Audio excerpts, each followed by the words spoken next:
বেশ কিছুদিন পর আবার আপনাদের সামনে। বিগত 2 মাস অতিমারির যে ঝড় বয়ে গেল আমাদের দেশে, শহরে, আমরা সবাই যেন স্তব্ধ হয়ে গিয়েছিলাম। এতটুকু বাতাস যেন ছিল না নিঃশ্বাস নেওয়ার মতো। আজ বলবো না পুরোপুরি মুক্ত হয়েছি, তবু ভার কিছুটা কমেছে, তাই ফিরে এলাম।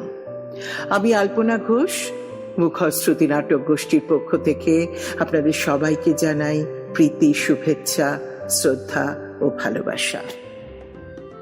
আজ রয়েছে এক ভারী মজার শ্রুতি নাটক, ফেলুদার ঘটকালি।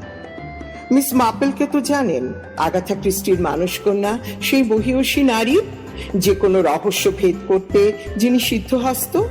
তিনি এসেছেন কলকাতায়, চমৎকার বাংলা বলছেন, তবে কিনা সাহেবী কায়দায়।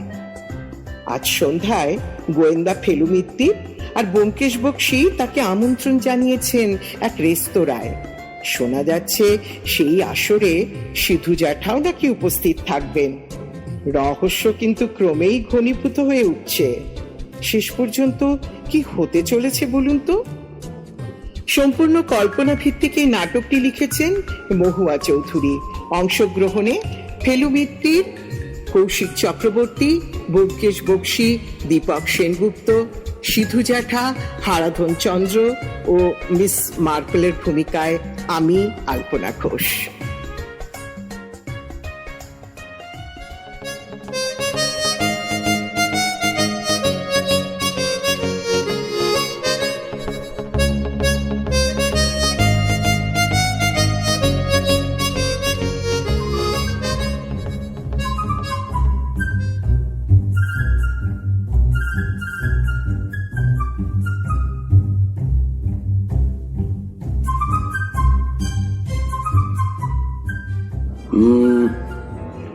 An openly affectionate couple. প্রথম লেটারটা হবে এল, আর 3 নম্বরটা ভি। ও আচ্ছা আচ্ছা, তাহলে তো লাভ বার্ড। ব্যোমকেশ দা, আরে এই তো ফেলু মাস্টার এসে গেছো, বসো বসো। আপনি যে বেশ খানিকক্ষণ হলো এসে গেছেন সেটা বুঝতেই পারছি। এই অ্যাস্ট্রের অবস্থা দেখে সে আর বোঝা শক্ত কিসে। তাছাড়া হ্যাঁ, তাছাড়া সামনেই যে খোলা কাগজ, সুদোকু শেষ হয়ে গেছে, ক্রসওয়ার্ডও প্রায় শেষ, তাই থেকেই। সাধু সাধু। আসলে দাদা, সে যে বলে না, habit is the second nature. আপনারও নিশ্চয়ই এমনটাই হয়। আজকাল কথা বলার আগেই জানেন, ওই তথ্য প্রমাণ, যুক্তি, অনুমান টনুমানগুলো না কেমন মগজের মধ্যে গজগজিয়ে ওঠে। ওই স্বনামধন্য লেখক, চলচ্চিত্রকার সত্যজিৎ রায় মহাশয় আর বন্দবংশ খ্যাত প্রতিভাবান পুরুষ শরদিন্দুবাবুর কল্যাণে এমন দশা আমাদের। কিন্তু দাদা, ওই উপচনো অ্যাস্ট্রেটি যে আপনার বিরুদ্ধে বেশ কড়া রকমের সাক্ষ্য দিচ্ছে। একবার আমাদের সত্যবতী বৌদি যদি জানতে পারেন যে তার চোখের আড়ালে আপনি এইভাবে। কথার সুরটা তো তেমন সুবিধের লাগছে না ছোকরা। ব্ল্যাকমেল করবার মতলব নাকি? এই কি চাই বলো তো তোমার? মহামূল্য এক বস্তু, আপনার সুস্থ দীর্ঘ জীবন।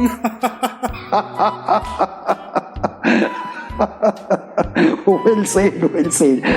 আচ্ছা আচ্ছা, চেষ্টা করবো নিশ্চয়ই। তা তুমি কি নিজে ধূমপান একেবারে ছেড়ে দিয়েছো? ছাড়নি। তোমার আঙ্গুলের ওই নিকোটিনের দাগ দেখেই। দেখুন, আপনার সামনে মিথ্যে বলে তো লাভ নেই, ধরা পড়ে যাব। কিন্তু অনেক কমিয়ে ফেলেছি, অনেক অনেক কমিয়ে ফেলেছি। কাকে শেখাচ্ছ এ ছোকরা? ধূমপাইদের এসব বাজার চলতি সংলাপ আমি ঢের বার উচ্চারণ করেছি তোমার বৌদির সামনে। তা যাকগে, এবার বলো দেখি বাপু, হঠাৎ এমন অভূতপূর্ব পরিকল্পনাটি তোমার মাথায় এলো কি করে? ব্যাপার কি জানেন দাদা, সিধু জ্যাঠা ইদানিং বড্ডই একলা হয়ে পড়েছেন। আমারও আর তেমন যাওয়া টাওয়া হয়ে ওঠে না। এই গুগল সাহেবের কৃপায়। বুঝতে পেরেছি বুঝতে পেরেছি। আগে আগে যে তথ্য জানার জন্য তুমি কথায় কথায় তাঁর বাড়ি দৌড়তে, ইদানিং খাটে শুয়ে শুয়ে আঙ্গুলের একটি টুসকিতে তা জেনে যাচ্ছ। কাজে হ্যাঁ দাদা, বিজ্ঞান আমাদের বড্ড কুঁড়ে করে দিচ্ছে, মানতেই হবে। তাই তুমি তার একটি সুযোগ্য জীবন সঙ্গিনী খুঁজে দিতে চাইছো, যাতে কিনা অগত্যা মাস কয়েক আগে এই ভদ্রমহিলার সঙ্গে ফেসবুকে আলাপ, বুঝলেন? তখনই মনে হলো যদি সম্পর্কটা সত্যি দাঁড়িয়ে যায় তবে একেবারে রাজ্য। সে অত নিশ্চয় করে কিছুই বলা যায় না আগে থাকতে। যাকে একটু ডিটেলে বলো তো। শ্রদ্ধেয়া অগাথা ক্রিস্টি মহাশয়ার মানস কন্যা জেন মার্পল, ভারী গুণী মহিলা। সে তো শুনেছি, কিন্তু তোমার সিধু জ্যাঠা কি বললেন? সিধু জ্যাঠা গোড়ায় একটু গুইগাই করছিলেন বটে, কিন্তু ভালো করে বোঝানোর পর রাজি হয়ে গেলেন। আর তারপরেই কপাল ঠুকে মেম সাহেবকে প্রস্তাবটা দিলাম, বুঝলেন? আর তিনিও একেবারে আউটরাইট রিজেক্ট করে দিলেন না, বললেন ভেবে দেখছি। আর তারপর তো জেনে রেখো, মহিলারা কোনো কালে এক কথায় নিজেদের মনের ভাব প্রকাশ করে না। এটা আমার ব্যক্তিগত অভিজ্ঞতা। হ্যাঁ, শেষ পর্যন্ত তিনি অনলাইনে যোগাযোগ না করে আগে একবার মুখোমুখি বসতে চাইলেন আর নিজেই ইন্ডিয়াতে আসার কথা বললেন। বুঝতে পারছো তো, আসল কথা এই মিস মার্পেলও নিশ্চয়ই নিঃসঙ্গ, তা না হলে। আশীর্বাদ করুন দাদা, যেন সার্থক হয় আমার ঘটকালি। সর্বান্তকরণে আশীর্বাদ করছি ভায়া। তা আজ কখন সিধু জ্যাঠার আগমন হবে? মেম সাহেব যদি তার আগেই এসে পড়েন তবে ব্যাপার কিন্তু সুবিধের হবে না। আমি তো দাদা আমার সঙ্গে করেই তাকে নিয়ে আসতে চেয়েছিলাম, কিন্তু তিনি রাজি হলেন না। বললেন কিছু ব্যক্তিগত কাজ সেরে ঠিক সময়ই চলে আসবে। ও আচ্ছা আচ্ছা, কি কাজ বুঝে ফেলেছি। ভদ্রলোক নির্ঘাত মাঞ্জা দিতে গেছেন প্রথম আলাপেই মেম সাহেবকে, যাতে। আরে তাই তো, ঠিকই বলেছেন দাদা, সত্যি এটা আমার মাথায় আসেনি। এই মনস্তত্ত্ব তোমার মাথায় আসবে কি করে ভাই? কোনো কালে কি মেয়েদের সঙ্গে মেলামেশা করেছো? তোমার চারিদিকে ঘিরে তো কেবল যত রাজ্যের বাউন্ডুলে ব্যাচেলারদের ভিড়। এই যে ফেলু, বাহ, ব্যোমকেশ হয়ে এসে পড়েছ। দেখেছো যা বলেছি, ডিজাইনার টি শার্ট, এখান অব্দি ভুরভুর করছে জোহান মাস্কের গন্ধ, আর পাউডারে তো একেবারে শ্রাদ্ধ করেছেন ভদ্রলোক। আসুন আসুন সিধু জ্যাঠা, বসুন বসুন। বাহ, বাগান বাড়িটি দিব্যিত হে, চমৎকার ছিমছাম সাজানো, এদিকে বেশ নিরিবিলি, সামনে দিয়ে গঙ্গা বয়ে চলেছে। তা মেম সাহেবের তো আসার সময় হয়ে এলো। হ্যাঁ জ্যাঠা, তিনি এবার এই তো hello, good evening madam, welcome. So let me introduce. হ্যাঁ হ্যাঁ, অত আদব কায়দার দরকার নাই হে ফেলু মিত্তি। আমি দেখা মাত্র তোমাদের সকলকে চিনিয়া ফেলিয়াছি। নমস্কার সিধু বাবু। হ্যাঁ হ্যাঁ, আর এই যে সত্যান্বেষী ব্যোমকেশ বক্সী। নমস্কার ম্যাডাম। তোমার তো আবার গোয়েন্দা শব্দটা পছন্দ নয়, তবে কিনা নামে কিবা করে। গোলাপে যে নামে ডাকো, সুগন্ধ বিতরে। খুব ভালো লাগছে ম্যাডাম, আপনি এমন চমৎকার বাংলা শিখে নিয়েছেন। আন্তরিক অভিনন্দন জানাই। শাবাশ, কিয়া বাত! একেই বলে জাত গোয়েন্দা। আমার এমন নিখুঁত বাংলা শুনিয়া অবাক হওয়া নেই, চমকে ওঠা নেই। যাক, বড় আনন্দ হলো। গোয়েন্দাদের অবাক হওয়াটা মানায় না, তাহাদের কাজ হলো আশেপাশের লোককে অবাক করিয়া দেওয়া। আর সিধু বাবু, আপনি মুখের হাতা বুঝাইয়া ফেলুন তো, নইলে মাছি ঢুকে যাবে এবার। হ্যাঁ, মানে মানে এ কি কাণ্ড! এমন বাংলা কথা বিদেশিনীর মুখে আমি আমি তো ভাবতেই পারছি না। অমন হতভম্ব হবার মতো কিছু হয় নাই। একটা নতুন ভাষা শিখিয়া লইয়াছি।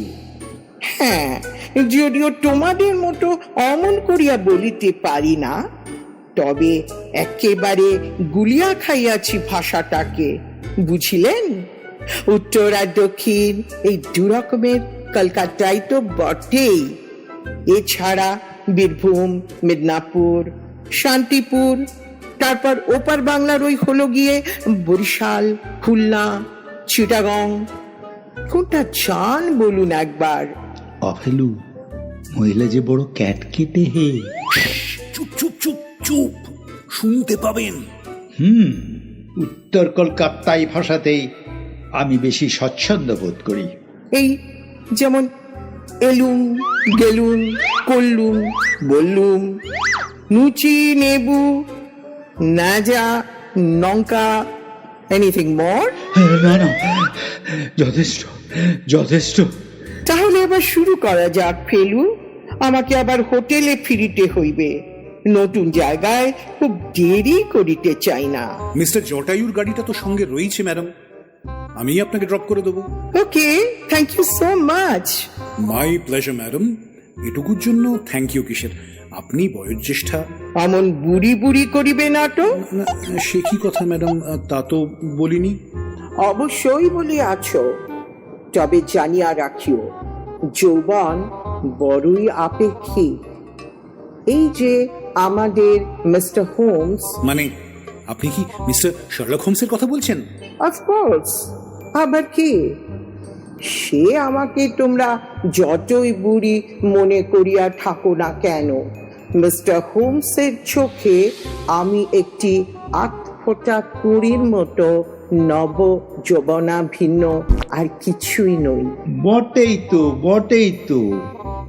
বয়স একটা সংখ্যা বই তো কিছুই নয়। তবে সিধু বাবু, আপনার যে মাইনাস পয়েন্টটা আমি গোড়াতেই বুঝিয়াছি, আপনি কিন্তু আদৌ গোছালো স্বভাবের মানুষ নন। হ্যাঁ হ্যাঁ, লোকে তাই বলে বটে, কিন্তু আপনি কি করে জানলেন? কি করিয়া জানিলাম সিধু বাবু? এদিকে হাল ফ্যাশনের নতুন টি শার্টটি পরা হইয়াছে, কিন্তু তার প্রাইস ট্যাগটা যে ঘাড়ের ওপার থেকে বিজয় নিশানের মতো পট পট করিয়া উড়িতেছে সে খেয়াল নাই। পাউডার মাখিয়াছেন, কিন্তু তার গলার ভাঁজে ভাঁজে ছোপ লাগিয়া আছে। ওরে বাবা, ফেলু, আমার হাত পায়ের পাতা ঠান্ডা হয়ে আসছে, কপালে ঘাম ফুটে উঠছে, বুক কাঁপছে, শরীর রোমাঞ্চিত হচ্ছে। এই যে সব বৈষ্ণব সাহিত্যের নায়িকাদের প্রিয় সমাগমের লক্ষণ গো। কিন্তু কিন্তু কি বের করিতেছেন সিধু বাবু? আপনি কি কর্ণমুনি আশ্রমের সেই মাতৃহারা হরিণ শিশুটি? আর ফেলু মেয়েটির কি আপনার শকুন্তলা, যে তার কোলে আশ্রয় খুঁজিতেছেন? না না, তা কেন? বি আ ম্যান সিধু বাবু, অত ভয় পাওয়ার কিছু নাই। আমরা আজ একত্র হইয়াছি কেন না, আমাদের দুজনের বিবাহ হলে সেটা টিকে যাওয়ার সম্ভাবনা কতদূর তাই নিয়ে একটা বিশদ আলোচনা করিবার জন্য, ঠিক কিনা? হ্যাঁ হ্যাঁ, তাই তো, তাই তো। তাহলে দুটো অচেনা মানুষ যদি একসঙ্গে বসবাস করিবার সিদ্ধান্ত নেয়, তবে পরস্পরের পছন্দ অপছন্দ, খুঁটিনাটি অভ্যাস, খাওয়া দাওয়ার রুচি, এগুলো আগে থেকে সবিস্তারে জানিয়া নেওয়া প্রয়োজন। বুঝিতেই পারিতেছেন? হ্যাঁ হ্যাঁ, সে বেশ কথা। তবে যে কথাটা আপনার জানা দরকার, আমি কিন্তু এদেশীয় তেল, ঝাল, মশলা, গড়গড়ে খাবারে অভ্যস্ত নই। অতএব আমার জন্য আলাদা করিয়া। এই তো আপনারা, মানে এই ব্রিটিশাররা খেতে জানেন না, সেই থোড় বড়ি খাড়া আর খাড়া বড়ি থোড়। একটু যত্ন আর কল্পনা শক্তি প্রয়োগ করে সাধারণ আহার্যকেও যে শিল্পের পর্যায়ে পৌঁছে দেওয়া যায়। সৃজন ক্ষমতা প্রকাশের আরো অজস্র উপায় রহিয়াছে সিধু বাবু। আরে আমাদের সেরা কবি যে বলে গেছেন, যেন বাসনার সেরা বাসা রসনায়। বুঝলেন, আমিও একটু পরীক্ষা নিরীক্ষা চালাই এ বিষয়ে। আপনাদের ওই ডিমের অমলেট হয় না? হ্যাঁ হ্যাঁ, না, ঠিক অমলেট বলবো না, ভারতীয় রন্ধন শিল্পীরা অপূর্ব প্রতিভা বলে তার যে বিবর্তন ঘটিয়েছেন তারই নাম এদেশে মামলেট। হ্যাঁ হ্যাঁ, ঠিক ঠিক। তা সেই মামলেটের সঙ্গে দই মিশিয়ে, ও মাই গড, বুঝলেন কি না, খেতে যাওয়া হয় না, আহা যেন অমৃত। সে আবার কি? হ্যাঁ ম্যাডাম, কি বলবো। আর তার উপরে যদি অল্প একটুখানি ভেলি গুড় ছড়িয়ে দেন, সেই সঙ্গে কুচি কুচি করে কাটা রসুন ভাজা আর দু চারখানি কচি তুলসী পাতা, খেলে মনে হবে স্বর্গে আছি। কারুর ব্যক্তিগত খাদ্য রুচি সম্পর্কে আমি কোনো মন্তব্য করিতে চাই না। আর হ্যাঁ, আমার সম্বন্ধে যদি শুনতে চান, আমি মানুষটি খুব নির্বিরোধী, কারোর সাথেও নেই পাছেও নেই। নেশার মধ্যে বই কেনা, বই পড়া, একা একা দাবা খেলা, আর এই সব বিচিত্র রান্নার এক্সপেরিমেন্ট। তবে ইদানিং জানেন, ইচ্ছে করে একটি বেশ নিজের লোক কাছে থাকবে, তার সঙ্গে বসে দুটো সুখ দুঃখের কথা কইব, বুঝলেন কি না? বুঝি বই কি সিধু বাবু, নিজেকে দিয়েই বুঝিতে পারি। মনের মিল হয় এমন মানুষের সঙ্গে গল্প করিতে ইচ্ছা করে আমারও। তা গল্প করার কথাই বলি, মা সরস্বতীর কৃপায় অনেক বিষয়েই আমার একটু আধটু জ্ঞান আছে। এই যেমন ধরুন না, আপনাদের ক্রিমিনাল ইনভেস্টিগেশন নিয়েও এ অধম দু চার কথা বলতে পারবে। চাই বুঝি। এই যে আঙুলের ছোপ দেখে চোর ধরার পদ্ধতি, এর আসল আবিষ্কর্তা যে ওয়ান বুকেটিচ, তা অনেকেই জানে না। জিজ্ঞেস করলে দেখবেন ফস করে বলে বসবে। আজকাল কেউ ফস করিয়া অমন বলিয়া বসিবে না সিধু বাবু। নেট সার্চ করে করে সকলেই আজকাল সব জানিয়া যায়। তা বটে। তবে হ্যাঁ, আমার বিশ্বাস কম্পিউটার কখনোই মানবিক সম্পর্কের উত্তাপ দিতে পারিবে না। তা এটুকু বুঝিয়াছি, মানুষ হিসাবে আপনি বেশ সরল আর শান্তিপ্রিয়। হ্যাঁ, এমন প্রশংসা আপনার কাছ থেকে আশা করিনি। মাননীয়া অগাথা দেবীর সৌজন্যে আপনার সম্পর্কে যেটুকু জানতুম, যে আপনার নাকি সব বিষয়ে কেবল নাক গলানো আর লোকের মন্দ দেখাটাই স্বভাব। হায় ঈশ্বর, এই বুড়োর কি হর্ষের দিকে জ্ঞান লোপ পেয়েছে ফেলু? ফেলু, তোমরা বাঙালিরা কেন যে বিদ্যে বুদ্ধি শব্দ দুটো এমন একই সঙ্গে উচ্চারণ করিয়া থাকো জানি না। স্পষ্ট বুঝিলাম, বিদ্যে যে অনুপাতে বাড়ে, বুদ্ধিও ঠিক সেই অনুপাতেই কমিয়া যায়। আচ্ছা আচ্ছা আচ্ছা আচ্ছা ম্যাডাম, আবার কথা হবে, তার আগে বলুন আপনার জন্য কি বলবো? চা, কফি নাকি পোড়ার শরবত পাওয়া যাবে? আরে না না, আমরা ইদানিং আর অমন আপটা বলি না, ওই আমি বলি। উত্তর কলকাতার ভাষা বলে আমাকে ইমপ্রেস করার জন্য আপনাকে আপ বলতে হবে না। What nonsense! আমি আপনাকে ইমপ্রেস করিতে চাইতেছি? কি বলিতেছেন আপনি? যা বাবা, এত রাগারাগি করার মতো কি বলেছি? দুটি প্রাপ্তবয়স্ক নারী পুরুষের মধ্যে যখন এক মধুর সম্পর্ক গড়ে ওঠার সম্ভাবনা দেখা দেয়, তখন তারা পরস্পরের মনোহরণ করার চেষ্টা চালাবে, এ তো অত্যন্ত স্বাভাবিক ঘটনা। হ্যাঁ, সেই আদিকাল থেকে এমনটাই তো ঘটে এসেছে। এই তো, এই যে আমি, বাপের জন্মে এসব শখ শৌখিনতার অভ্যেস নেই, কিন্তু সেই আমিই তো আজ গাঁটের কড়ি খরচা করে জোভান মাস্ক কিনে সর্বাঙ্গে ছেটালুম। তা কেন? না, যাতে আমাকে আপনার মনে ধরে।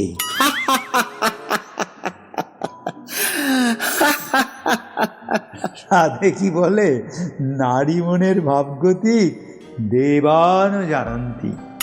এই দেখো উগ্রচণ্ডী আবার এই হাসিতে ফেটে পড়ছে। বড্ড ভালো লেগে গেল আপনাকে সিধু বাবু। ভারী সরল মানুষ আপনি। আপনার ব্যক্তিত্ব আমার একেবারে বিপরীত, তবুও। তাই তো হয় গো, বিপরীত ব্যক্তিত্বের মানুষই যে পরস্পরকে আকর্ষণ করে। এই যে ব্যোমকেশ, ফেলু, তোমরা একটু ওই ওই ওই ওই দিকে গিয়ে বসো তো। বড়দের সব কথা আমার হাঁ করে গিলতে নেই। হ্যাঁ হ্যাঁ, ওই ওই ওই দিকে। হ্যাঁ হ্যাঁ হ্যাঁ জ্যাঠা, আমরা ওদিকে যাচ্ছি, আপনারা কথাবার্তা বলুন। এখানে এখানে বসি, বুঝলে? তাহলে সব শুনতে পাবো। সত্যার নিশিরা আড়ি পাত্রের দোষ নেই। কি মনে করছেন ব্যোমকেশ দা? শুনতে দাও। বুঝলে জেন, ও নামে কতদিন কেউ ডাকেনি আমায়। মিস মাপল শুনিয়া শুনিয়া কান পুচিয়া গেল সিধু। জেন, তুমি যদি আমাকে বিয়ে করো আমি ধন্য হয়ে যাব, সত্যি বলছি। তবে কি না হাঁটু গেড়ে বসে প্রপোজ করতে পারবো না গো, বড় বাতের ব্যথা। জেন, আমার প্রশ্নের উত্তর দেবে না জেন? এক নিমেষের মধ্যে কত কি ভাবিয়া নিলুম। আমায় তুমি বিবাহ করিতে চাহিও না সিধু? এ কি, শেষের কবিতার ওই লাবণ্য সুর লাগছে কেন তোমার কথায়? সেও অমিত রায়কে ঠিক এমনটাই বলেছিল। রবি ঠাকুর যে শতদ্রষ্টা মহাকবি ছিলেন সিধু, ঠিকই বুঝিয়াছিলেন। এই সুন্দর সন্ধ্যাটি এঁচড়ে পাকা ওই দুটি বালকের উদ্যোগে তোমায় আমায় এমন আশ্চর্য দেখা হওয়া, সামনে দিয়ে বয়ে চলা গঙ্গা নদীটি আমাদের প্রথম মুগ্ধতার সাক্ষী হইয়া চিরকাল আঁকা থাকুক মহাকালের সোনালী খাতায়। নয়তো কি? নয়তো বিয়ের পরে প্রতিদিনকার ঘষাঘষিতে কি আর টিকিবে আজকের এমন মায়াবী অনুভূতি? হয়তো তোমার কাণ্ড দেখিয়া কোনদিন রাগিয়া মাগিয়া বলিয়া বসিব তোমাকে, ইডিয়েট, স্টুপিড। না না না জেন, সইতে পারবো না, তোমার মুখে অমন সম্বোধন সইতে পারবো না, কিছুতেই না। তবে আমি তোমার দিঘির জল হয়ে রহিয়া যাইব সিধু, সেই লাবণেরই মতো। তোমার সর্দার শঙ্কর রোডের জানালা দিয়া যখন রাতের আকাশে তুমি দেখিবে তারাদের দীপাবলি, অনেক দূরে আমার সেন্ট মেরি গ্রামে সেই সময় নামিবে হলুদ বিকাল, যখন ও প্রান্তে আমি আর এ প্রান্তে তুমি দুটি ল্যাপটপ খুলিয়া বসিব। ল্যাপটপ?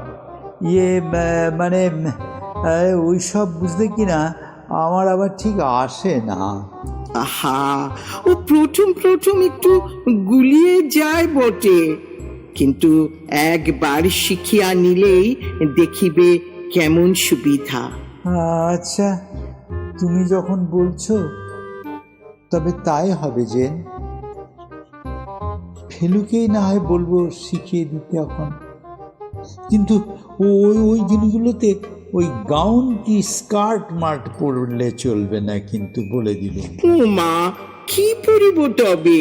পুরো একখানি সোনালি জরির কাজ করা লাল টুকটুকে শাড়ি। চলো, পছন্দ করে আজই কিনে আনি গে। শাড়ি পায়ে জড়িয়ে পড়ে যায় যদি? না না, কিচ্ছু চিন্তা করো না, আমাদের সত্যবতী বৌমা আছে না, ব্যোমকেশের বউ গো, ভারী লক্ষ্মী মেয়ে, ওই সব শিখিয়ে দেবে তোমায়। তবে তো বেশ হবে।